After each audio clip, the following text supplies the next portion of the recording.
قد افلح المؤمنون الذين هم في صلاتهم خاشعون والذين هم عن اللغو معرضون والذين هم للزكاة فاعلون والذين هم لفروجهم حافظون إلا على أزواجهم أو ما ملكت أيمانهم فإنهم غير ملومين فمن ابتغى وراء ذلك فأولئك هم العادون والذين هم لأماناتهم وعهدهم راعون والذين هم على صلواتهم يحافظون أولئك هم الوارثون الذين يرثون الفردوس هم فيها خالدون۔ یقیناً فلاح پائی ہے ایمان لانے والوں نے جو اپنی نماز میں خشوع کا طریقہ اختیار کرتے ہیں، لغویات سے دور رہتے ہیں، زکوٰۃ کے طریقے پہ عامل ہوتے ہیں، اپنی شرمگاہوں کی حفاظت کرتے ہیں سوائے اپنی بیویوں کے اور ان عورتوں کے جو ان کی ملک یمین میں ہوں کہ ان پر محفوظ نہ رکھنے میں وہ قابل ملامت نہیں ہے، البتہ جو اس کے علاوہ کچھ اور چاہیں وہی زیادتی کرنے والے ہیں، اپنی امانتوں اور اپنے عہد و پیمان کا پاس رکھتے ہیں اور اپنی نمازوں کی محافظت کرتے ہیں، یہی لوگ وہ وارث ہیں جو میراث میں فردوس پائیں گے اور اس میں ہمیشہ رہیں گے۔ سورۃ المؤمنون کی 11 آیات آپ کے سامنے پڑھی گئی ہیں اور ان کا ترجمہ۔ آج ہم اس سورت کی ابتدائی آیات پر بات کریں گے اور ہمارا آج کا موضوع ہوگا نماز میں خشوع کیسے پیدا کیا جائے۔ عموماً لوگ شکایت کرتے ہیں یا پریشان ہوتے ہیں کہ ہم نماز تو پڑھ لیتے ہیں لیکن ہماری نمازوں میں خشوع نہیں آتا، یا نماز پڑھ کر سکون نہیں ملتا، یا نماز پڑھتے ہوئے دلوں میں بہت وسوسے آتے ہیں۔ تو آئیے دیکھتے ہیں کہ ان آیات کی روح سے ہم اپنی نمازوں کو کیسے بہتر بنا سکتے ہیں اور نماز میں خشوع پیدا کرنے کا طریقہ کیا ہو سکتا ہے۔ الذین هم فی صلاتهم خاشعون، وہ لوگ کامیاب ہیں جو اپنی نمازوں میں خشوع رکھتے ہیں، خشوع اختیار کرتے ہیں۔ خشوع کا لفظ خ شین عین سے ہے جس کا معنی ہے سکون۔ ایسی نماز جس میں سکون ہو، دل کے اندر بھی اور ظاہری حرکات میں بھی، یعنی دل میں اللہ کا خوف ہو، اللہ ہی کی محبت ہو، اللہ کی طرف دھیان ہو، اور دل کے اندر یہ احساسات اتنے گہرے ہوں کہ انسان کے ظاہری رویے میں بھی نظر آ رہے ہوں، اس کے اعضاء پر بھی ان کا اثر ہو۔ پھر خشوع کا معنی کسی کے آگے جھک جانا، دب جانا، عاجزی اور انکساری کا اظہار کرنا بھی کیا گیا ہے۔ تو گویا خشوع کا لفظ آتے ہی دل میں پہلا خیال کیا آنا چاہیے؟ سکون، ٹھہراؤ، ریلیکس، عاجزی، جھکاؤ۔ اسی لیے ہم دیکھتے ہیں کہ حضرت مجاہد کہتے ہیں کہ نظر اور آواز کو پست رکھنے کا نام خشوع ہے۔ حضرت علی رضی اللہ تعالیٰ عنہ فرماتے ہیں کہ دائیں بائیں التفات یعنی گوشہ چشم سے دیکھنے سے بچنا خشوع ہے، یعنی نماز میں کھڑے ہو کر دائیں بائیں نہیں دیکھنا، ادھر ادھر نہیں دیکھنا اور آنکھوں کے کناروں سے بھی نہیں دیکھنا۔ جو اس سے بچ جائے گویا وہ خشوع کی حالت میں ہے۔ حضرت عطا فرماتے ہیں کہ بدن کے کسی حصے سے نہ کھیلنا خشوع ہے، یعنی نماز میں بے وجہ کھجانا یا کپڑے ٹھیک کرنا، ہلنا جلنا، آگے پیچھے ہونا، کبھی ٹانگ اٹھانا، کبھی انگلیاں مروڑنا، کبھی کچھ کرنا، کبھی ایک ٹانگ پہ بوجھ ڈال کے کھڑے ہو جانا، یہ سب چیزیں خشوع کے خلاف ہیں۔ حضرت ابو ذر رضی اللہ تعالیٰ عنہ سے روایت ہے کہ رسول اللہ صلی اللہ علیہ وسلم نے فرمایا، اللہ تعالیٰ نماز کے وقت اپنے بندے کی طرف برابر متوجہ رہتا ہے جب تک وہ دوسری طرف التفات نہ کرے، یعنی بندہ جب رب کی طرف متوجہ رہتا ہے تو رب بھی بندے کی طرف متوجہ رہتا ہے۔ جب وہ دوسری طرف التفات کرتا ہے یعنی گوشہ چشم سے دیکھتا ہے تو اللہ تعالیٰ اس سے رخ پھیر لیتے ہیں، یعنی آپ کا دھیان اگر اللہ کی طرف رہا تو اللہ کی توجہ بھی آپ کی طرف، جو ہی آپ نے ادھر ادھر منہ کیا، توجہ کی، اللہ نے بھی اپنا رخ پھیر لیا۔ نبی کریم صلی اللہ علیہ وسلم نے حضرت انس کو حکم دیا کہ اپنی نگاہ اس جگہ رکھو جس جگہ سجدہ کرتے ہو، اور یہ کہ نماز میں دائیں بائیں التفات نہ کرو، یعنی نماز کا خشوع کیا ہے؟ نگاہیں سجدے کی جگہ ہوں۔ اگر آپ اس عمل میں کامیاب ہو جائیں تو یقین مانے آپ کی نماز میں خشوع آ جائے گا۔ بہت سے لوگ یہ سمجھتے ہیں کہ شاید آنکھیں بند کر کے نماز پڑھنے سے زیادہ خشوع آتا ہے، جو کہ غلط فہمی ہے۔ ایسا کرنا پسندیدہ بھی نہیں، لگتا بہت آسان ہے کہ کچھ چیز نظر نہ آئے تو ہمارا دھیان زیادہ اللہ کی طرف ہو جائے گا، لیکن آج آپ نماز میں تجربہ کر کے دیکھیں، جو لوگ آنکھیں بند کر کے پڑھتے ہیں وہ آنکھیں کھول کر سجدے کی جگہ دیکھنا شروع کریں۔ اس میں یہ ہوتا ہے نا کہ جب ہم بچپن سے ایک طریقے پہ نماز پڑھ رہے ہیں، کبھی کسی نے ہمیں ٹوکا نہیں، کیونکہ ہم سب سے زیادہ مائنڈ اس وقت کرتے ہیں جب کوئی ہماری نماز کی اصلاح کرنا چاہے۔ عام طور پر اگر آپ لوگوں کو کسی بھی چیز سے روکیں تو وہ اتنا نہیں برا مناتے، لیکن اگر نماز کے بارے میں تھوڑی سی بات بھی کر دے، ہائپر سینسیٹیو ہوتے، غصہ کرتے ہیں۔ کیوں کہا؟ اگر مثلا کسی نے اگر دوپٹہ باریک لیا نماز میں تو اسے روکا جائے کہ نہیں یہ ٹھیک نہیں، یا اگر ٹخنے ننگے ہو رہے ہیں اور بتایا گیا، یا یہ کہ نماز کا طریقہ درست نہیں، اگر اس میں کسی نے تھوڑی سی بھی مداخلت کر دی تو ناقابل برداشت. تم ہوتے کون ہو مجھے کچھ کہنے والے؟ اس لیے عموماً لوگ اپنی عزت بچانے کو دوسروں کو چھوڑ دیتے ہیں. ٹھیک ہے جو چاہیں کریں، پھر کیا ہو سکتا ہے؟ جب کسی کو خود پرواہ نہیں، جب کوئی خود اپنی اصلاح نہیں چاہتا تو آپ کیا کر سکتے ہیں کسی؟ اور بعض اوقات انڈائریکٹلی 20 بار سمجھانے کے باوجود بھی لوگ اپنا طرز عمل نہیں بدلتے. تو یاد رکھیے کہ جب تک طریقہ درست نہیں ہوگا خشوع نہیں آئے گا. تو خشوع لانے کے لیے نمبر 1 کہ سنت کے مطابق نماز پڑھنے کی کوشش کریں، اور اس میں سجدے کی جگہ پہ دیکھنا شروع کریں. نماز میں حرکت کم کریں. عموماً تو مجھے ٹیلی ویژن دیکھنے کا کبھی نہ موقع ملا ہے نہ موقع ہوتا ہے. تو اس رمضان میں جہاں ہم ٹھہرے ہوئے تھے تو وہاں پر ٹیلی ویژن تھے، تو رات کو حرم کی تراویح آتی تھی، تو مجھے بہت ہوتا تھا کہ اتنا قریب ہے ہم اور وہاں شریک نہیں ہو سکتے. تو میں اہتمام کے ساتھ تھوڑی دیر لگا کے دیکھتی تھی کہ اچھا آج کون سی آیات آ رہی ہیں، آج کیا ہو رہا ہے. تو اس میں نے خصوصی طور پہ غور کیا کہ جو امام ہوتے تھے ایسے لگتا تھا کہ پتھر کے بت ہیں جو ان کو بالکل کوئی حرکت نہیں. اور وہاں سے مجھے اپنی نماز کو چیک کرنے کا احساس ہوا کہ ایک جگہ پر نظر ہے. ہمارا حال کیا تھا، کبھی آنکھیں بند کر لیتے اوپر سر کر رہے اور ادھر کر رہے اور نیچے کر لیتے ہیں، کبھی آنکھیں کھول لیتے ہیں ادھر ادھر تھوڑا. کیا خاک خشوع آئے گا؟ اگر آپ کسی کو خشوع کے ساتھ نماز پڑھتے دیکھیں تو آپ دیکھیں گے آپ کی نماز میں بھی آئے گا، یا آپ کے پاس اگر کوئی کھڑا ہو تو اس سے بھی آپ کو فائدہ ہوگا. لیکن اگر آپ واقعی چاہتے ہیں، کیونکہ اس تدبیر نے مجھے بہت زیادہ فائدہ دیا، آنکھیں بند نہیں کرنی، آنکھیں کھلی رکھنی، لیکن مسلسل سجدے ہی کی جگہ پہ دیکھنا ہے، ادھر ادھر نہیں دیکھنا، اور کم سے کم حرکت، ہلنا نہیں ہے. یہ 2 کام آپ کر لیں تو اندر بھی ٹھہراؤ آئے گا. اسی لیے خشوع کا معنی سب سے پہلے میں نے آپ کو سکون والا بتایا، سکون. اور جو اس طرح نماز پڑھے اس کی نماز کے بعد بھی اس کو ایک خاص سکون نصیب ہوگا. ہم نماز پڑھ کے بے چین اٹھتے ہیں بعض اوقات، کیا پڑھا، کبھی رونے بھی بیٹھ جاتے ہیں، کوئی فائدہ نہیں. یہ رونے دھونے سے کوئی زیادہ فائدہ نہیں، یہ ایک لیم ایکسکیوز ہوتا ہے، رو کے اپنے آپ کو ہم خوش کر لیتے ہیں. ہم رو لیے بس، ندامت کے آنسوں نے سب غلطی دھو دی. ٹھیک ہے اس سے دھل جاتی ہے غلطی، لیکن غلطی کی جب تک اصلاح نہ ہو تو محض رونا فائدہ نہیں دیتا، یا محض ندامت فائدہ نہیں دیتی. تو اس لیے 2 چیزوں پہ خصوصی توجہ کرنی ہے اگر چاہتے ہیں خشوع آئے. تو یہاں پر اللہ تعالیٰ فرماتے ہیں کہ صرف نماز پڑھنا ہی کافی نہیں، بلکہ نماز میں خشوع ضروری ہے. کس کے لیے؟ کامیابی کے لیے. اسی لیے آپ دیکھیے کہ ایسی جگہ پر نماز پڑھنے کو کہا گیا ہے جہاں زیادہ آس پاس موومنٹ نہ ہو.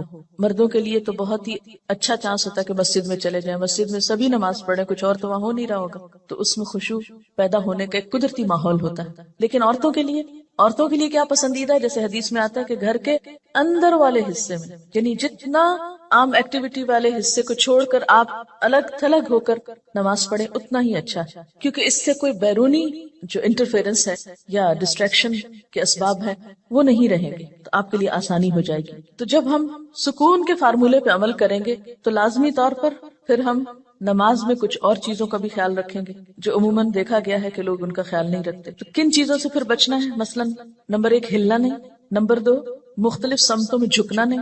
کیسے؟ یعنی کہ کبھی دائیں ٹانگ پہ کھڑے ہو جائیں، کبھی بائیں ٹانگ پہ کھڑے ہو جائیں، یہ نہیں کرنا. ٹھیک ہے اگر شروع میں آپ کو بہت لمبی نماز کی عادت نہیں تو مختصر پڑھنا شروع کریں، لیکن ہلے بغیر. کپڑوں کو بار بار سمیٹیں نہیں، نہ ان کو جھاڑیں. ایسا دوپٹہ یا ایسا لباس نہیں پہنے کہ جو بار بار گرے اور بار بار آپ اس کو سمیٹنے میں مصروف ہوں. پھر اسی طرح جائے نماز کو درست طریقے پہ بچھائیں، یہ نہیں کہ نماز کے بیچ میں ہی آپ اسے ٹھیک کرنا شروع کر دیں. ایسی جائے نماز پہ کھڑے مت ہو کہ جو ہر دفعہ میں اکٹھی ہو جائے اور ہر دفعہ میں آپ اس کو سیدھا کر رہے ہوں. پہلے جو کھجور کے درختوں کے پتے ہوتے تھے ان کے جو جائے نماز ملتے تھے، اگر آج آپ کو میسر ہو اور اس پر نماز پڑھنے کی کوشش کریں تو آپ دیکھیں گے خشوع میں اضافہ ہوگا. ان کو ایک نیچرل میٹ ہوتا ہے نا، اس کی اپنی خوشبو بھی ہوتی ہے اور وہ اکٹھا نہیں ہوتا، اور اس پر آپ کے ہاتھ پاؤں سب جم جاتے ہیں. یہ جتنی مخملی جائے نمازیں آ گئی ہیں اتنی ہی نماز میں خشوع ختم ہو گئی. کبھی پاؤں پھسل رہے ہوتے ہیں، کبھی ہاتھ پھسل رہے ہوتے ہیں. جس چیز پر آپ نماز پڑھتے ہیں اس کو بھی درست کرنے کی ضرورت ہے، وہ بھی مددگار ہے. اسی لیے آپ صلی اللہ علیہ وسلم نے نماز کے وقت سامنے نقش و نگار اور جائے نمازوں کے اوپر نقش و نگار اور ان چیزوں کو ناپسند کیا ہے، کیونکہ یہ بھی نماز میں خلل انداز ہوتے ہیں. پھر اسی طرح تن کے بھی نہیں کھڑے ہونا چاہیے، یعنی بہت اکڑ کے نہیں کھڑے ہوں، بلکہ نارمل نیچرل ریلیکس طریقے سے کھڑے. بہت اونچی قرات نہ کریں. مثلا اگر آپ تہجد میں یا نفل کسی میں ذرا سا زیادہ تلاوت کرنا چاہتے ہیں بہت چیخ چلا کے نہیں کریں، یا کہیں آپ امامت کرا رہے ہیں تو اس صورت میں بھی قرات میں عاجزی ہونی چاہیے، کیونکہ وہ بھی خشوع میں اضافہ کرے گی. اسی طرح گا گا کر تلاوت کرنا یہ بھی درست نہیں، مصنوعی تکلف سے تلاوت کرنا. پھر اسی طرح نماز میں جمائیاں لینا، اور لیتے چلے جانا، نہیں، ان کو کنٹرول کریں. اسی طرح جلدی جلدی کرنا، کیونکہ خشوع کیا ہے؟ سکون. اور سکون میں کیا ہے کہ آپ جب قیام کریں تو ہلنا بند کر دیں، رکوع کریں تو اتنی دیر رکوع کریں کہ جسم ہلنا بند کر دے، رکوع سے جب اٹھیں تو کھڑے ہو کر دوبارہ اتنا کھڑے ہوں کم از کم کہ آپ کا جسم ہلنا بند کر دے. پھر جب آپ سجدے میں جائیں ٹک جائیں اور اس وقت سر اٹھائیں جب تسبیحات پوری ہو چکی ہوں اور ہلنا بھی ختم ہو چکا. یہ نہیں کہ آپ ایک کانسٹنٹ موومنٹ میں کھڑے ہوئے تو رکوع میں ہلتے ہلتے پھر کھڑے ہو گئے، پھر سجدے میں ابھی ہلنا بند نہیں تو پھر کھڑے ہو گئے اور پھر واپس پلٹ گئے. یہ ماری ماری نماز جو ہے جلدی کی، اس سے قطعاً خشوع نہیں آتا. خشوع کے لیے آپ کو ٹھہر ٹھہر کر آہستہ نماز پڑھنی ہو. اسی طرح اگر کوئی چیز نماز میں اذیت دے رہی ہو تو اس کو ہٹانا ضروری ہے، کیونکہ بعض اوقات جب ہم کہتے ہیں نا سکون اور ٹھہر جانا، تو اس میں ہم ایسا ٹھہرتے ہیں کہ کوئی چیز اگر ہمیں اس میں پریشان کر رہی ہے، چبھ رہی ہے، یا کوئی خارش ہو گئی یا کچھ، تو ہم اس کی طرف بھی توجہ نہیں دیتے، نتیجہ کیا؟ تو کچھ سمجھ نہیں آتا پڑھ کیا رہے. تو یہ ان نیچرل قسم کا سکون بھی طاری نہیں کرنا. اس میں کوشش کریں کہ کم سے کم موومنٹ سے اس سبب کو دور کر دیں. مثلا اگر کہیں خارش ہوئی ہے تو ایک ہاتھ سے بس اس جگہ ہلکا سا دبا کے خارش کر دیں، یہ نہیں کہ ہلا ہلا کے خارش شروع کر دیں، یا کہ بالوں کو سمیٹنا شروع کر دیں، یا بالوں سے کھیلنا، یا کپڑوں سے. یا بعض لوگ جیسے مرد حضرات حرم میں نماز پڑھ رہے تھے نا، تو وہ مختلف لوگوں کو دیکھ کے آپ اندازہ کر سکتے ہیں کہ کون کس طرح پڑھ رہا ہے نا، اور اس سے اپنے آپ کو کمپیئر کرتے ہیں کہ جب میں ایسی حرکت کروں تو میں بھی تو یہی لگتی ہوں. بعض لوگ داڑھی سے کھیل رہے ہوتے ہیں، بعض اوقات بال ٹھیک کر رہے ہوتے ہیں، بعض لوگ کپڑے ٹھیک کرتے چلے جاتے ہیں. تو یہ ساری چیزیں جو ہیں ہل جل کی، یہ نماز کی خشوع میں اثر انداز ہوتی ہیں. پھر ایک اور مرحلہ ہے اور وہ ہے اندر کے خیالات اور سوچوں کا. بہت سے لوگ اس پر پریشان ہوتے ہیں. اگر آپ اس طریقے پہ عمل کریں گے، سجدے والی جگہ پہ دیکھنا ذرا شروع کریں، آپ دیکھیں گے خیالات کم ہو جائیں گے. بہرحال ہر شخص کا اپنا اپنا حساب ہو سکتا ہے. مجھے اس سے بہت فائدہ ہوا ہے، کیونکہ اللہ کے رسول صلی اللہ علیہ وسلم کی کوئی بات بھی حکمت سے خالی نہیں. تو خیالات دو طرح کے ہوتے ہیں، ایک ہوتا ہے خیالات کا آنا اور ایک ہوتا ہے خیالات کا لانا. آنے والوں کو تو آپ روک نہیں سکتے، پاسبل ہی نہیں. اور ایک ہوتا ہے خود انوائٹ کرنا، کسی کو بلانا، دعوت دینا، اس کو آپ بہرحال کنٹرول کر سکتے ہیں. اب جو بن بلائے آ جاتے ہیں ان کو آنے دیں، ان کو آپ اگنور کر دیں، کیونکہ ہمارا دماغ ایسی چیز ہے کہ جو کانسٹنٹلی کام کرتا ہے، رکتا نہیں ہے. آپ سو رہے ہوں تب بھی وہ خوابیں دیکھتا رہتا ہے، آپ جاگ رہے ہوں، آپ کسی سے بات کر رہے ہوں تو ضروری نہیں کہ آپ کی پوری توجہ وہاں ہو. بہت دفعہ ایسا ہوتا ہے کہ بات کرتے ہوئے آپ کا دھیان وہاں بھی ہوتا ہے اور کہیں اور بھی ہوتا ہے. تو ان تمام چیزوں پر جو خیالات تو خود بخود آ رہے ہیں وہ آتے رہیں گے، اس کو نہیں آپ روک سکتے. مثلا کانوں کے اوپر تو آپ کیا کرتے ہیں؟ ہاتھ رکھ سکتے ہیں، آنکھوں کو بند کر سکتے ہیں، زبان بند کر سکتے ہیں، لیکن دماغ کے خیال کا کیا کریں؟ کوئی ڈھکنا نہیں دے سکتے، کوئی سوئچ نہیں آف کر سکتے. وہ تو خدا نخواستہ آف ہوا تو پھر تو گئے، آن نہیں ہو سکتا. پھر اب یہ بڑی مشکل ہے. اس لیے ان کے پیچھے نہ پڑے، ان کو زیادہ سوچے نہ، ان کو اہمیت نہ دے، ان کو اپنے اوپر حاوی نہ ہونے دے، ان کا تذکرہ نہ بہت زیادہ کریں. کہ کچھ لوگوں کو میں نے دیکھا وہ ہر ایک کو لے کے بیٹھ جاتے ہیں، میں کیا کروں، میرے تو خیال بہت آتے ہیں نماز میں. کسی کے پاس کوئی جادو کی چھڑی نہیں کہ جو ایک آپ کو لگائے گا اس وقت اور آئندہ آپ کے خیالات نہیں آئیں گے. اس لیے آپ ان کا تذکرہ زیادہ نہ کریں، just take it easy, normal لیں. تو ہوتا ہی ہے تو آئیں گے، لیکن یہ نہ کریں کہ کوئی ایک خیال آ گیا ہے تو پھر اس کے آگے اور سوچیں. مثلا اپنے کاموں کی پلاننگ وہاں کھڑے ہو کے شروع کر دیں. اور فرض نمازوں میں ایسا نہیں ہو سکتا، ایسا نہیں کیا جا سکتا. نفل میں اگر ہو جائے، جیسے حضرت عمر رضی اللہ تعالیٰ عنہ جو فوجوں کو ترتیب دینی ہوتی تھی تو نفل نماز شروع کر دیتے، تو نوافل کی حد تک ٹھیک ہے لیکن فرض میں نہیں. پھر آپ دیکھیے کہ اگر آپ بدل بدل کے صورتیں پڑھیں گے، قرآن پاک کا کچھ حصہ ساتھ ساتھ یاد کرتے رہیں گے، تو آپ دیکھیں گے کہ اس سے بھی فرق پڑتا ہے. چینج سے یکسوئی آتی ہے. مثلا ایک جگہ آپ کھڑے ہیں یا ایک جگہ آپ کام کر رہے ہیں تو بعض اوقات آپ کام نہیں کر پاتے اور بار بار آپ کو خیالات تنگ کرتے ہیں. اپنی پڑھائی کے دوران بھی آپ نے دیکھا ہوگا، آپ تھوڑی سی پوزیشن چینج کر لیتے ہیں، جگہ بدل لیتے ہیں، اٹھ کے جا کے پانی پی کے آ جاتے ہیں کچھ، تو اس سے پھر فرق پڑ جاتا ہے. اسی طرح اگر آپ تلاوت یعنی قرآن پاک کا وہ حصہ جو نماز میں پڑھ رہے ہیں اگر آپ اس کو تبدیل کرتے رہیں تو فائدہ ہوگا. اس کے لیے طریقہ کیا ہو؟ کیونکہ آپ نے دیکھا ہوگا کچھ قرآن پاک آپ نے یاد کیا پھر وہ آپ کو بھولنے لگا. کوئی صورت اگر کچھ دن تک نہیں پڑھی، اگلے دن نماز میں پڑھنے کھڑے ہوئے وہ اٹکنا شروع ہو گیا، آپ نے تنگ آ کے چھوڑ دی. ایسی چیزیں بہت نیچرل ہوتی ہیں. اس کا علاج کیا ہے؟ ایک پاکٹ سائز کا چھوٹا سا قرآن پاک کا نسخہ جو ہے وہ نماز کے وقت میں قریب رکھ لیں. میں نے ایک باسکٹ سی بنائی ہوئی، تو آپ کیا کریں، دعاؤں کے کارڈز، تسبیح، اور جو قرآن پاک کا نسخہ اگر آپ چشمہ لگا کے پڑھتے ہیں تو چشمہ، یہ ساری ضروری چیزیں جو ہیں اس کے اندر موجود، وہ آپ اپنے بیڈ روم میں، اپنے وارڈ روم میں کہیں ایک جگہ پر اس کو رکھ لیں. جو ہی نماز پڑھنے لگے جائے نماز بچھائی اور اٹھا کے وہ ٹوکری پاس رکھ لی. اچھا سنت پڑھ لی آپ نے، اب آپ نے ارادہ کیا کہ میں آج فلاں سورت پڑھوں گی اور آپ کو بھولی ہوئی ہے یا آپ سمجھتے ہیں کہ آپ کو یاد دہانی کی ضرورت ہے. کئی کئی جگہ ہوتے ہیں وہ شبے پڑ جاتے ہیں، تو آپ کیا کریں، شروع کرنے سے پہلے 1 سیکنڈ کے لیے ان جگہوں پر دیکھ لیں، اس کو پھر رکھ لیں، پھر آپ نماز پڑھیں.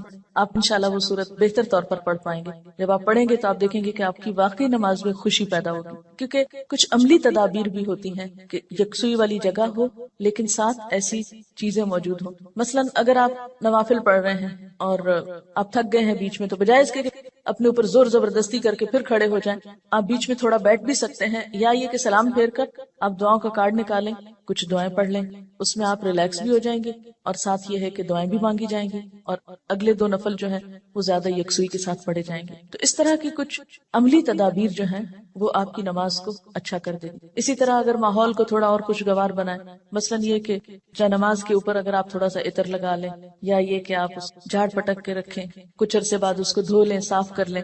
تو یہ جو پاکیزگی اور صفائی کے جو مرحلے ہیں نماز کے ساتھ، لباس کے علاوہ، جسم کے علاوہ جگہ کی صفائی، اس سے بھی نماز میں خشوع آتا ہے. کیونکہ اگر آپ ایسی جگہ پہ نماز پڑھیں جو اسمیلی ہے، یا جہاں گھٹن ہے، یا جہاں کوئی آکسیجن نہیں ہے، تو اس سے بھی کیا ہوگا کہ آپ کو ایک دم جمائیاں آنے لگیں گی، آپ کو نیند آنے لگے گی، آپ کے اندر ایک بیزاری کی کیفیت ہوگی. تو ہمیشہ جب کوئی مسئلہ پیش آئے تو صرف رونا دھونا نہ کیا کریں. ہم رونا دھونا کر کے، واویلا کر کے یہ سمجھتے ہیں کہ مسئلہ حل ہو جائے گا، جو کہ ہو سکتا ہی نہیں. واویلا کرنا کسی مسئلے کا حل نہیں، اس کو تو اپنی زندگی سے نکال دیں، جو میں نے دیکھا کہ خواتین میں زیادہ ہی ہے، اور اس سے ہم مار کھاتے ہیں. یعنی کہ مسئلہ پیش آیا، ہائے کیا کروں، ہائے کیوں ہو گیا ہے، یہ سب نکال دیں. مسئلہ پیش آنے پر، مسئلہ نماز میں خشوع نہیں، مسئلہ پیش آ جائے، مسئلہ پیش آنے پر مسئلے کو پہچانے، اس کے اسباب جانے، یعنی مسئلے کو آئیڈینٹیفائی کرے. پہلے یہ ہے مسئلہ، خشوع نہیں آ رہا، پہچانے وجوہات کیا ہیں، کیوں نہیں آ رہا. 1 وجہ کہ جگہ ٹھیک نہیں، 2 وجہ کہ قرآن یاد نہیں، 3 وجہ کہ آس پاس شور ہے، وغیرہ وغیرہ وجوہات معلوم کر لیں. اور ایک ان سب وجوہات سے بڑی وجہ کہ نماز پڑھنے کا ٹھیک طریقہ نہیں آتا، الفاظ کی ادائیگی درست نہیں نماز کی، تو وہ ہر وقت ایک گلٹ ہے اندر، پتہ نہیں ٹھیک پڑھ رہی ہوں کہ نہیں، ٹھیک پڑھ رہی ہوں کہ نہیں. یہ جب تک یہ گلٹ رہے گی نماز میں خوشی نہیں آئے گی. اس گلٹ کو دور کریں. اگر آپ کو مثلا اتحیات پڑھنا نہیں آتا، دروشی پڑھنا نہیں آتا، سیکھ لیں کسی سے، بالکل شرم محسوس نہیں کریں، جتنا جلدی ہو سیکھ لیں. کیونکہ اگر درست علم ہوگا تو آپ دیکھیں گے کہ اس سے بھی آپ کو سکون آ جائے گا. سارے مسائل کی وجوہات جانیں اور پھر ایک ایک کر کے وجہ کو دور کرنے کی کوشش کریں. اگر آپ سمجھتے ہیں کہ وجہ دور آپ سے خود نہیں ہو رہی تو کسی سے مشورہ کر لیں، اس مسئلے کا حل کیا ہو سکتا ہے. لیکن مسئلے کو سب سے پہلے آپ خود پہچانیں. کبھی یہ نہ کہا کریں بار بار مجھے نہیں پتا کہ یہ کیوں ہے. نہیں، کیوں نہیں پتا، پتا ہونا چاہیے. اللہ نے آپ کو عقل دی، سمجھ دی، جاننے کی کوشش کریں، اور پھر اس کے بعد یہ ہے کہ اس کا حل کریں. اور اس معاملے میں بے صبری نہ کریں. بہت سے مسائل کے حل میں وقت لگتا ہے، اس وقت کو اویل کریں اور صبر کے ساتھ آہستہ آہستہ آپ دیکھیں گے کہ انشاءاللہ وہ مسئلہ حل ہوتا جائے گا. اور سب سے بڑی بات یہ کہ پھر اللہ تعالیٰ سے خوب خوب دعا کریں کہ اللہ تعالیٰ تو میری نماز میں خشوع دے دے، مجھے نماز کا شوق دے دے، مجھے نماز کی محبت دے دے، نماز کو میری آنکھوں کی ٹھنڈک بنا دے. اس طرح کی جو بھی دعائیں آپ کے دل میں آئیں، آپ دیکھیے کہ مانگنے کے لیے آپ کے اندر سے بات اٹھنی چاہیے. دعا کوئی مصنوعی چیز نہیں ہے کہ کوئی مانگ رہا تو آپ اس کو دیکھ کے آپ بھی شروع کر دیں. اس کی ضرورت آپ کو خود محسوس ہونی چاہیے کہ یہ چاہیے مجھ کو، یہ مانگنا ہے مجھے، اس کے بغیر میرا گزارا نہیں ہو رہا. تو جس طرح دنیا کی چیزوں کے لیے ہم تڑپ تڑپ کے مانگتے ہیں، اسی طرح دین کے لیے بھی، اپنی آخرت کے لیے بھی تڑپ تڑپ کے مانگنا سیکھیں. انشاءاللہ آپ دیکھیں گے کہ اللہ تعالیٰ کی رحمت بہت قریب ہے. پھر ایک اور بات یہ ہے کہ جہاں اٹکاؤ ہو وہاں صدقہ کریں. یعنی جو صدقہ ہے ہر رکاوٹ کو دور کرنے کا ذریعہ ہوتا ہے، اس سے آپ دیکھیں گے کہ گرہیں کھلیں گی. اور صدقے کے لیے بھی ضروری نہیں کہ کوئی بہت بڑی اسپیشل چیز آپ تیار کریں، جمعرات کا انتظار کریں اور پھر اس میں کھانا پکائیں اور پھر اس کو مخصوص لوگوں کو بلائیں اور کھلائیں، یا کوئی اور اس طرح کا مصنوعی کام کریں. اس کے لیے کیا ہے، فوری طور پر کسی کے ساتھ کوئی بھلائی کر لیں، اور کوئی نہیں تو جو سامنے سے آ رہا ہے اس کو دیکھ کے مسکرا لیں. اسی طرح آگے بڑھ کے سلام کریں. ان چھوٹی چھوٹی چیزوں میں دوسروں کی مدد جو ہے یہ سب صدقے کے کام ہیں. اور ساتھ یہ ہے کہ پھر اللہ کے راستے میں مال خرچ کرنا، اپنی پسندیدہ چیز دوسرے کو دے دینا، اسی طرح کی چھوٹی چھوٹی چیزیں. تو آپ دیکھیں گے کہ وہ اندر کی گرہیں کھلیں گی نا تو باہر کی خود بخود کھلنے لگیں گی اور آپ ریلیکس ہو جائیں گے. اور اس خشوع کے ساتھ نماز جو ہے کامیابی کا ذریعہ ہے. اگرچہ مکمل کامیابی آخرت میں ہوگی، لیکن دنیا میں بھی آپ دیکھیں گے کہ آپ کو ہر مشکل کا حل، جیسے نبی صلی اللہ علیہ وسلم کا طریقہ تھا، کیا تھا کہ جب بھی آپ کو کوئی مشکل معاملہ پیش آتا فوراً نماز پڑھتے، وہ نماز پھر ایک بوجھ نہیں رہے گا۔ بخاری اور مسلم میں ہے، حضور صلی اللہ علیہ وسلم سے پوچھا گیا کہ سب سے زیادہ محبوب عمل اللہ کے نزدیک کیا ہے؟ آپ نے فرمایا نماز کو وقت پر ادا کرنا۔ پوچھا گیا پھر؟ فرمایا ماں باپ سے اچھا سلوک کرنا۔ پوچھا گیا پھر؟ فرمایا اللہ کی راہ میں جہاد کرنا۔ جہاد کرنا اگرچہ ضروری ہے لیکن وہ بعد میں ہے، پہلے اپنی نمازیں درست کر اور وقت پہ پڑھیں۔ اور یہ جو وقت پہ پڑھنا ہے نا، اگر اس کی عادت ہو جائے تو آپ دیکھیں گے کہ آپ کے وقت میں برکت ہو جائے گی۔ ہوتا کیا ہے، نماز کا وقت ہو گیا نا، ہم ٹال رہے ہیں، نہ تو جو کام کر رہے ہیں وہ صحیح ہو رہا ہے ٹالنے کی وجہ سے، اور نہ نماز ہماری ٹھیک ہوگی پھر، کیونکہ جو نماز دیر سے پڑھی جائے گی اس میں خشوع ہو ہی نہیں سکتا۔ اگر آپ فجر کے آخری ٹائم پہ اٹھیں کیسے خشوع آئے گا؟ ٹینشن تو یہی رہے گی کہ سورج نہ نکل آئے یا نکل نہ چکا ہو۔ کوئی بھی نماز جو تاخیر سے پڑھیں گے، آپ وقت گزار کے پڑھیں گے، وہ خشوع سے خالی ہو جائے گی، خود بخود آٹومیٹیکلی پھیکی ہو جائے گی۔ اس لیے کوشش کریں، یعنی اگر آپ خشوع لانا چاہتے ہیں تو پہلی کوشش کہاں سے شروع ہو کہ وقت پر، اور اول وقت میں۔ حضرت ابو درداء سے روایت ہے کہ رسول اللہ صلی اللہ علیہ وسلم نے فرمایا سب سے پہلی چیز جو امت سے اٹھ جائے گی یعنی سلب ہو جائے گی وہ خشوع ہے، یہاں تک کہ قوم میں کوئی خاشع نظر نہ آئے گا۔ بہت سے لوگ نماز پڑھیں گے مگر کوئی خاشع نظر نہ آئے گا۔ حدیث میں آتا ہے ایک مرتبہ نبی صلی اللہ علیہ وسلم نے ایک شخص کو دیکھا کہ نماز پڑھ رہا ہے، ساتھ ساتھ داڑھی کے بالوں سے کھیلتا جا رہا ہے۔ اس پر آپ نے فرمایا لو خشع قلبہ خشعت جوارحہ، اگر اس کے دل میں خشوع ہوتا تو اس کے جسم پہ بھی خشوع طاری ہو جاتا۔ ظاہری خشوع جب آتا ہے جب دل میں خشوع، دل اللہ کے آگے جھکا ہوا، اور اگر دل دنیا کی یادوں میں اور دنیا کے قصوں میں مشغول ہو تو پھر خشوع نہیں آ سکتا۔ خشوع کا لفظ بولتے ہی آپ کے ذہن میں کیا چیز آتی ہے؟ سکون، عاجزی۔ ایک لفظ میں ہو تو سکون اور دوسرے میں ساتھ ہی عاجزی بھی۔ سورۃ الانبیاء میں پیغمبروں کی صفات میں اللہ تعالیٰ فرماتے ہیں وَكَانُوا لَنَا خَاشِعِينَ، یہ سارے پیغمبر ہمارے لیے خشوع کرنے والے تھے۔ تو اس سے کیا پتہ چلتا ہے کہ خاشع ہونا جو ہے، عاجز ہونا اور اللہ کے سامنے عاجزی اختیار کرنا، یہ پیغمبروں کی صفات میں سے رہا ہے۔ سورۃ انبیاء کی آیت 90۔ اور اس میں بھی آپ دیکھیے کہ انہم کانوا یسارعون فی الخیرات ویدعوننا رغبا ورہبا وکانوا لنا خاشعین، کہ وہ بھلائیوں میں بہت جلدی کرتے تھے، یسارعون فی الخیرات، اور ویدعوننا رغبا ورہبا، رغبت کے ساتھ اور خوف کے ساتھ ہمیں پکارتے، حالانکہ وہ پیغمبر تھے، پھر بھی محض رغبت نہیں تھی، خوف بھی ساتھ تھا۔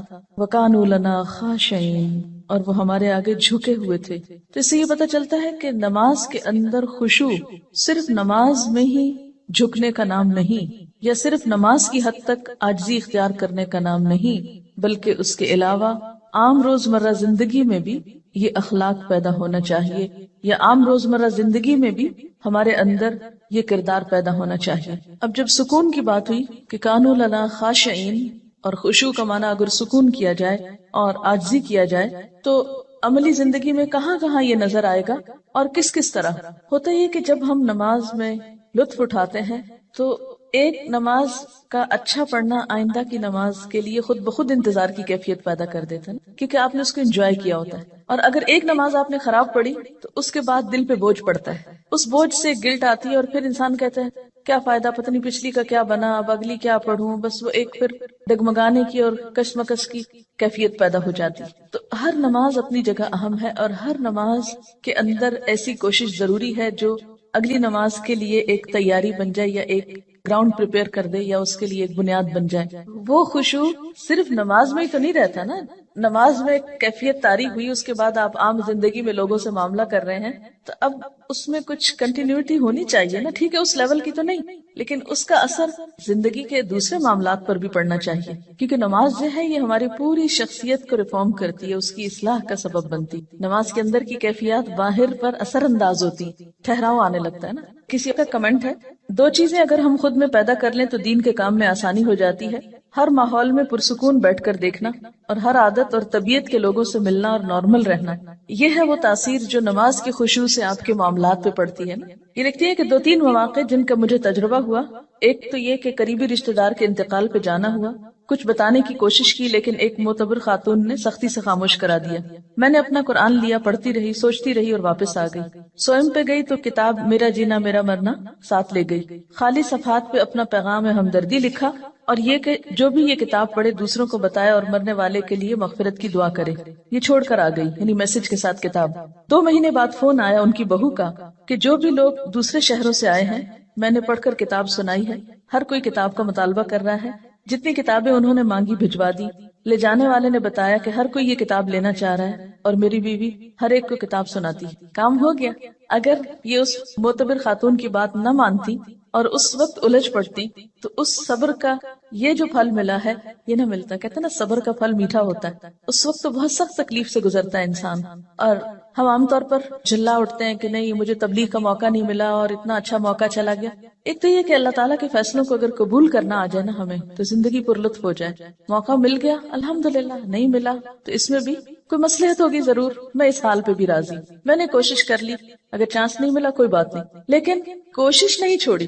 جب ہم جھلا اٹھتے ہیں اور اپسٹ ہوتے ہیں تو اس میں نقصان کیا ہوتا ہے کہ ہم پازیٹیولی کام کرنا چھوڑ دیتے ہیں, کوشش ترک کر دیتے ہیں. جب کوشش چھوڑتے ہیں تو اگلا نیکی کا موقع ختم ہو جاتا ہے. اور کوشش پر آمادہ رہنا اور صبر کی کیفیت بھی دراصل خشوع سے آتی, کیونکہ نماز بھی تو صبر کا نام ہے نا. یعنی آپ نے بولنا نہیں, آپ نے ادھر ادھر نہیں دیکھنا, آپ نے ہلنا نہیں. میں تو سمجھتی ہوں کہ ہلنے سے رکنا سب سے بڑا صبر ہے نماز کا, ورنہ باقی جتنی بھی کیفیات آتی ہے نا ان سب کو ہم ہل جل کے وہ بیلنس کر لیتے ہیں. یعنی نیند آئی ہے, اونگ آئی ہے اور کوئی بوریت ہوئی ہے کچھ, تو وہ ہل کے آگے پیچھے کر کے جھوم جھام کے آنکھیں بند کر کے تھوڑا ریلیکس کر کے, تو وہ جو کیفیت طاری ہونی چاہیے تھی وہ ہونے نہیں دیتے.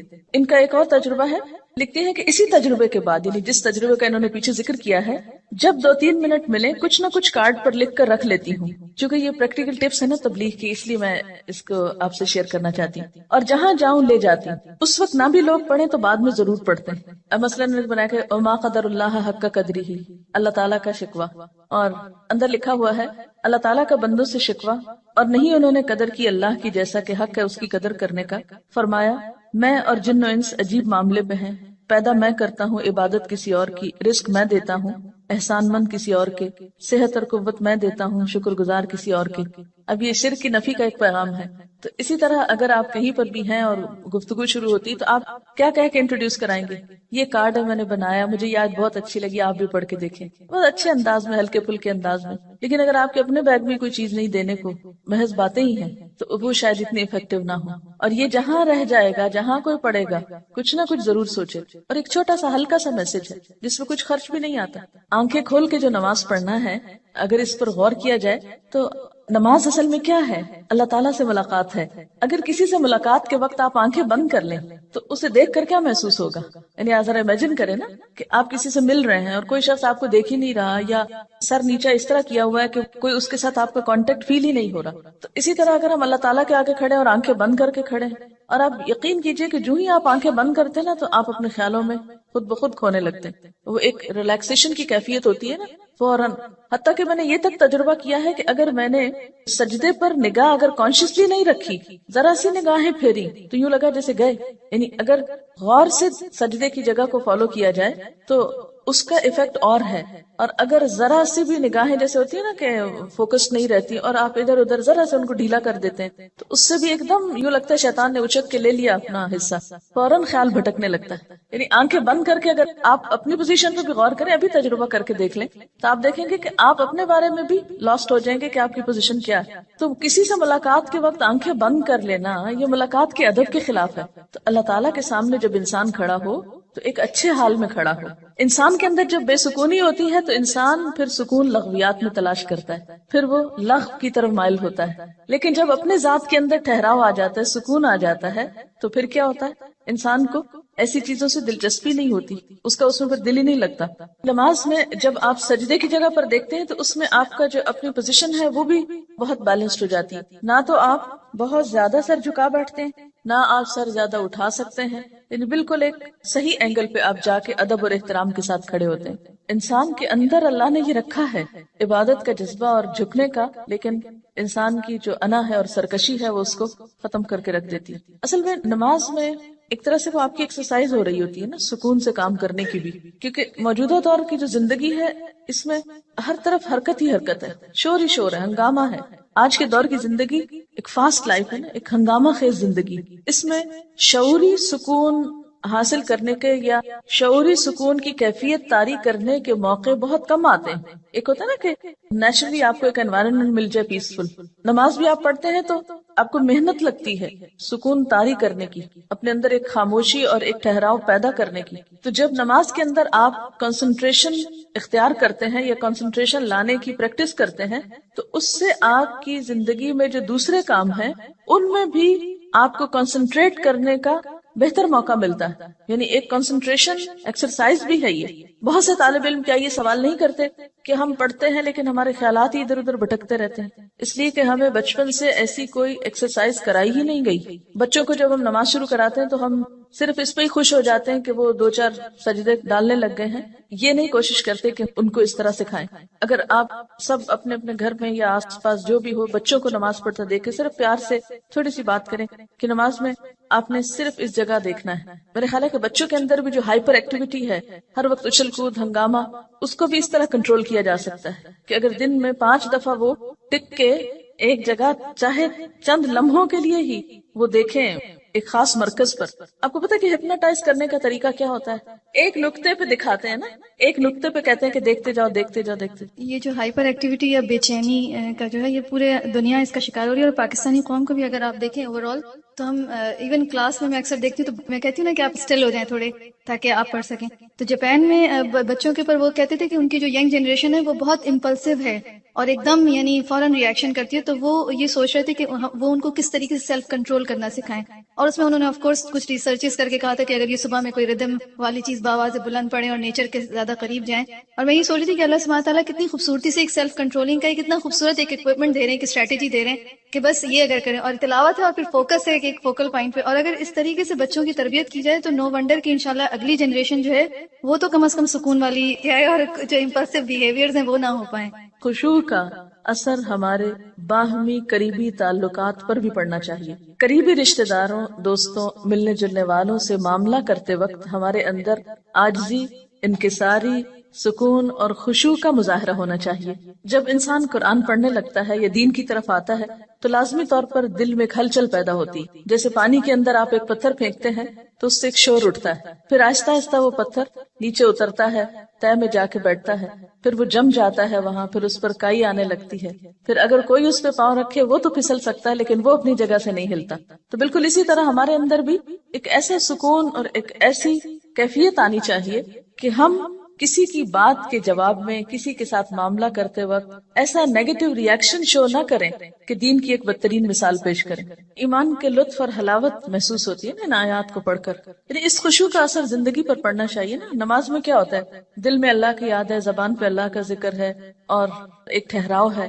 تو بالکل اسی طرح نماز کے بعد بھی جب ہم زندگی کے عام معاملات اختیار کرتے ہیں تو اس میں بھی ہمارے دل میں اللہ کی یاد ہونی چاہیے، خاموش لمحات میں اس کا ذکر ہونا چاہیے، اور اس کے علاوہ ہمارے پوری شخصیت کے اوپر ایک ٹھہراؤ نظر آنا چاہیے. یعنی یہ سکون ہمارے چہروں پر، ہماری چال میں، ہمارے معاملات میں، ہماری ہر چیز میں محسوس ہونا چاہیے. تب ہم اسلام کے صحیح نمائندے ہوں گے. پیس یعنی ایک اپنے آپ کو ٹیسٹ کرنے کا مقام بھی ہے یہاں پر.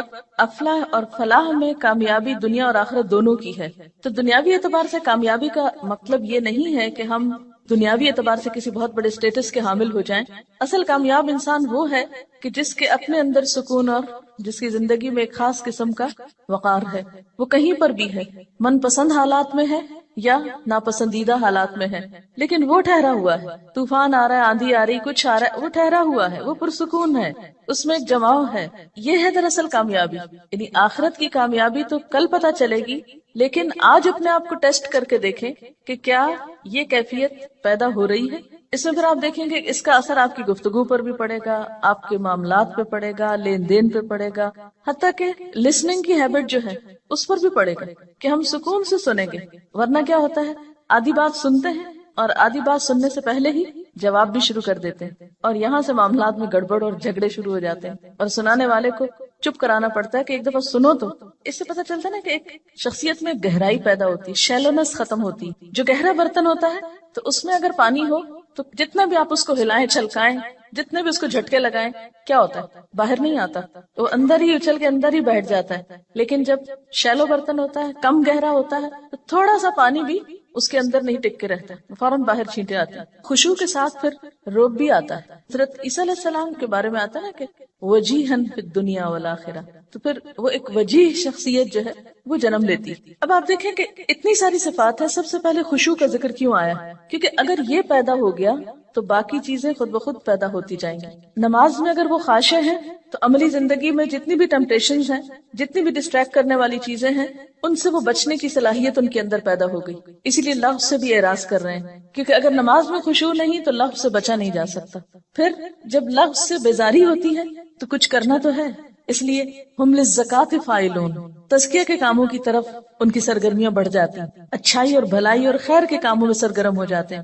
پھر ان کی خاص ذاتی زندگی میں بھی بہت طہارت اور پاکیزگی ہے، پاک دامنی ہے، حیا ہے، باوجود اس کے کہ معاشرے کے اندر حرام طریقے موجود ہیں سیٹسفیکشن کے، لیکن وہ ان سب سے اجتناب برتتے ہیں، اور جس چیز کو اللہ نے ان کے لیے جائز اور حلال قرار دیا وہ اسی سے جم کے رہتے ہیں، کیونکہ صبر ہے نا۔ جس شخص کے اندر خشوع نہ ہو، صبر نہ ہو، وہ صرف حلال تک پھر رہ ہی نہیں سکتا، اس کی نگاہ بھی خیانت کرے گی، اس کا دل بھی خیانت کرے گا۔ اسی لیے آپ دیکھیں گے پھر آگے امانت اور عہد کی پابندی، امانت اور عہد کا پاس رکھنا، امانتوں کی ادائیگی جو ہے اس میں بھی آپ دیکھیں گے کہ ٹھہراؤ کی ضرورت ہے۔ مثلا امانت میں خیانت جو ہے وہ صرف مال کی نہیں بلکہ مثلا نگاہ کی خیانت۔ اگر آپ کے اپنے دل میں ایک چین ہے، ایک سکون ہے، تو آپ ادھر ادھر نگاہیں نہیں اٹھائیں گے، حرام چیز کی طرف آپ نگاہ نہیں لے جائیں گے، اتفاق سے چلی بھی جائے تو واپس لے آئیں گے، حلال پہ روک لیں گے۔ گفتگو میں خیانت، اس سے بھی بچ جائیں گے، کیونکہ ٹھہراؤ ہے اندر تو سوچ کے بات کریں گے، جب اندر ہی ٹھہراؤ نہیں تو جو منہ میں آیا بولتے چلے جائیں گے۔ پھر اسی طرح طبیعت میں قناعت پیدا ہوتی، جو قناعت ہوگی تو کسی کے مال سے دلچسپی نہیں ہوگی، کسی نے امانت رکھی اس کی طرف بھول کے بھی خیانت کا خیال نہیں آئے گا۔ پھر امانت میں یہ چیز بھی ہے کہ جو چیز اپنے لیے پسند کرو وہی دوسرے کے لیے، جیسے المستشار مؤتمن، مشورہ جس سے لیا جائے وہ امانت دار ہوتا ہے، جس کے اپنے اندر ٹھہراؤ ہوگا وہی دوسرے کو اچھا مشورہ دے گا، دوسرے کے لیے خیرخواہی اور بھلائی کی جذبات رکھے گا۔ الدین والنصیحہ، دین سراسر خیرخواہی کا نام۔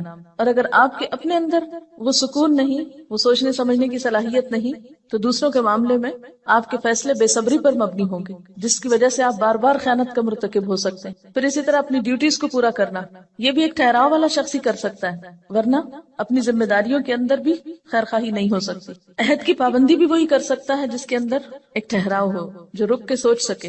عام طور پر عہد کی پابندی کیوں نہیں ہو پاتی؟ کیونکہ ہم بھولتے رہتے ہیں ہر وقت۔ یہ بہت زیادہ بھولنے کے سلسلے بھی ٹھیک ہے، حافظے کی خرابی ایک الگ چیز ہے، ایج فیکٹر الگ چیز ہے، بیماری الگ چیز ہے، لیکن ایک عام نارمل انسان ہر عہد کر کے کیوں بھول جائے؟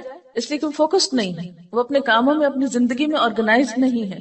اور پھر اینڈ دوبارہ اسی پر کہ والذین هم علی صلواتہم یحافظون، پیچھے صلاتہم آیا، یہاں صلوات جمع کا صیغہ آیا، ساری نمازوں کی حفاظت کرتے ہیں۔ یعنی صرف خشوع پر ہی فوکس نہیں بلکہ نماز سے متعلق جتنی بھی چیزیں ہیں ان سب کے بارے میں کانشیس ہوتے ہیں۔ جیسے زندگی میں بھی مقصد ہے، اور مقصد پر نظر رکھنا اور گول کو سامنے رکھنا، جیسے نشانہ جس کو بولتے ہیں نا، ٹارگٹ، تو وہ بھی آپ کا صحیح جب لگتا ہے جب آپ فوکسڈ ہوتے ہیں نا، تو یوں محسوس ہوتا ہے کہ نماز کا یہ خشوع ہمیں زندگی میں بامقصد ہونے میں بھی مددگار ہوتا ہے، کہ ہم جس مقصد کے لیے جی رہے ہیں وہ کسی وقت بھی نظروں سے اوجھل نہ ہو۔ میں سوچتی تھی کبھی کہ کیوں 5 نمازیں فرض ہیں، یعنی جتنی شدت نماز کے معاملے میں برتی گئی ہے دین میں، اتنی کسی اور چیز کے بارے میں نہیں۔ اس سے پتہ چلتا ہے کہ اگر نماز گئی تو دین کا ستون گرا، دین گیا، وہ دین جو آپ کی حفاظت کے لیے ہے، آپ کو پروٹیکٹ کرنے کے لیے ہے، اس کا سرا آپ کے ہاتھ سے چھوٹا۔ اسی لیے کہا گیا نا کہ جو نماز جان بوجھ کے چھوڑ دے گویا اس نے کفر کیا، تو دنیا کا بھی خسارہ ہو گیا، آخرت کا بھی ہو گیا۔ یعنی مجموعی طور پر یہ ساری کیفیت ایک نفس مطمئنہ کو جنم دیتی، کیونکہ نماز گناہوں کی بخشش کا ذریعہ بھی ہے نا۔ بعض اوقات آپ بھول چوک کے غلطی کر جاتے ہیں، یا انسان ہونے کے ناطے آپ سے بھول چوک ہو جاتی، اس کا بھی ضمیر پہ ایک بوجھ پڑتا ہے، پھر آپ نماز میں آ جاتے ہیں، پھر روتے دھوتے ہیں، پھر معافی مانگتے ہیں، پھر مدد مانگتے ہیں، وَاسْتَعِینُوا بِالصَّبْرِ وَالصَّلَاةِ، اللہ سے مدد مانگتے ہیں۔ جب وہ مدد آتی ہے تو پھر آپ دوبارہ اپنی اس اصل پوزیشن پہ آ جاتے ہیں، اور اس طرح زندگی میں وہ ایک کھینچا تانی کا جو امتحان ہے، کبھی ادھر کبھی ادھر، اس کو سنبھالتے سنبھالتے آپ دنیا سے رخصت ہوتے ہیں نفس مطمئنہ کی حالت میں۔ کہتے ہیں نا کہ ہر روز اپنا جائزہ لینا چاہیے، وہ جائزہ ہر روز صرف ایک دفعہ نہیں، دن میں کئی دفعہ لیا کرے کہ میرے دل کا حال کیا ہے، تکلیف آنے پر، خوشی ملنے پر، ہر حال میں پرکھتے رہا کریں دل کا حال کیا ہے۔ اب ذرا سا دوسری طرح سے بات کر لیتے ہیں، ایک طرف جہاد ہے اور دوسری طرف خشوع ہے، یہ دونوں ایک دوسرے کے اپوزٹ نہیں ہیں۔ خشوع کا یہ مطلب نہیں کہ آپ سست پڑ جائیں،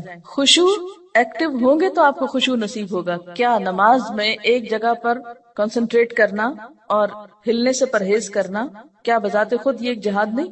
جہاد ہے. پھر جہاد کا معنی کیا ہے؟ Constant struggle, utmost struggle.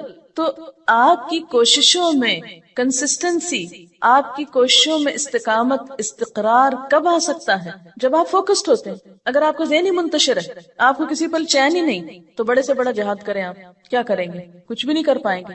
حدیث میں کیا آتا ہے کہ سب سے پہلے جس چیز کو لوگ ضائع کریں گے یا جو چیز میری امت میں ضائع ہوگی وہ نماز ہے.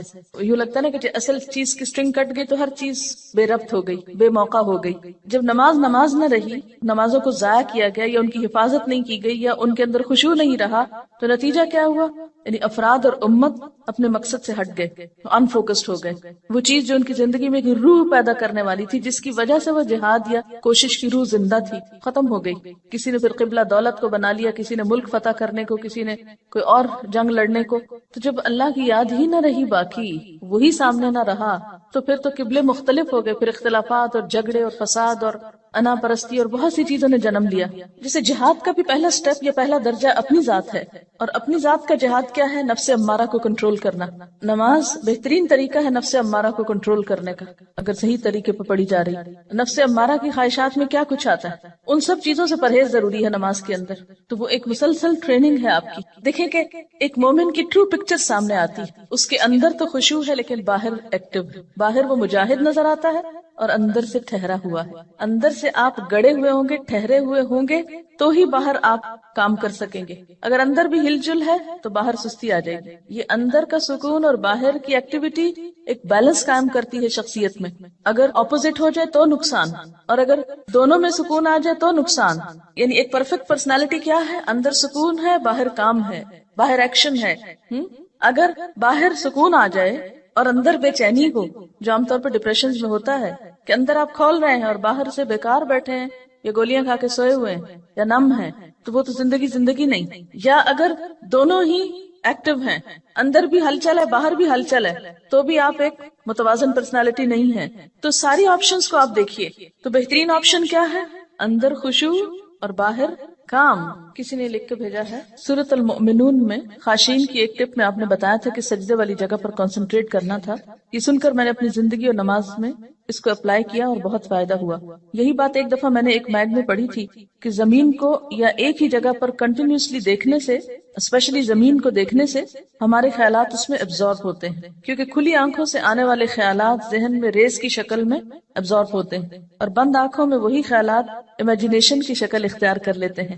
تو آنکھیں کھلی رکھنا بے حد ضروری ہے. یعنی بعض لوگ کہتے ہیں نا کہ آنکھیں بند کر کے زیادہ ہمیں خشوع ہوتا ہے، وہ امیجنیشن میں انسان چلا جاتا ہے. اور کھلی آنکھوں سے جب آپ کنسنٹریٹ کرتے ہیں تو اس میں خشوع زیادہ پیدا ہو سکتا ہے. حقائق سے آنکھیں بند تو نہیں کر سکتے نا آپ، حقائق کو کھلی آنکھوں سے سامنے رکھتے ہوئے آپ فوکس کریں خود. یہ کسی نے سوال لکھا ہے کہ does it mean we don't feel fear or are apprehensive for any or in any situation?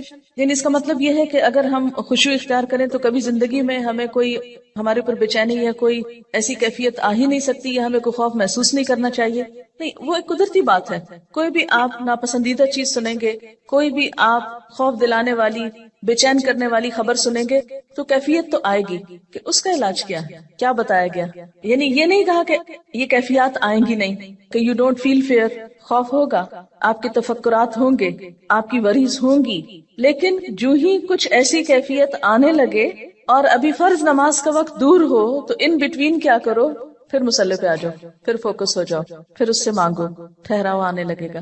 نبی صلی اللہ علیہ وسلم کا طریقہ کیا تھا کہ جب کوئی پریشانی کی بات آتی فوراً نماز کی طرف رجوع کرتے، اور پھر نماز کا اگر انسان حق ادا کرے تو خود بخود وہ چیزیں جو ہیں دوبارہ آپ کو اصل پر لے آئیں گی. اور اس میں ایک چیز یہ بھی ہے نا کہ خوف کی جو کیفیت ہے یا کسی بھی فکر اور پریشانی کی، وہ باہر سے زیادہ آپ کے اپنے اندر جس لیول کا وزن آپ اس کا محسوس کرتے ہیں وہ زیادہ امپورٹنٹ ہے. تو نماز آپ کے اندر ایسی اسٹرینتھ لے آتی ہے کہ وہ چیز ہوتی تو ہے لیکن اس کا پریشر یا اس کا جو وزن ہے آپ اپنے اوپر کم محسوس کرتے ہیں، یا اس سے اچھی طرح آپ ڈیل کر سکتے ہیں، یا اچھی طرح اس کو فیس کر سکتے ہیں، یا اس سے نبٹ سکتے ہیں. پھر وہ آپ کے اوپر حاوی نہیں رہتی. کسی نے لکھا ہے کہ بہت سے لوگ اندھیرے میں نماز پڑھتے ہیں کہ خشوع زیادہ ہوتا ہے. بالکل اندھیرے میں نماز پڑھنا بھی منع ہے، پتہ ہے آپ کو؟ بالکل اندھیرے میں نماز نہیں پڑھی جا سکتی. اچھا دیکھیے کہ خشوع پیدا کرنے کے کچھ تو آرٹیفیشل طریقے ہیں خود ساختہ جو درست نہیں ہے. وہ وقتی طور پر تو ہو سکتا ہے آپ کو بہت خوشنما یا بھلے معلوم ہو،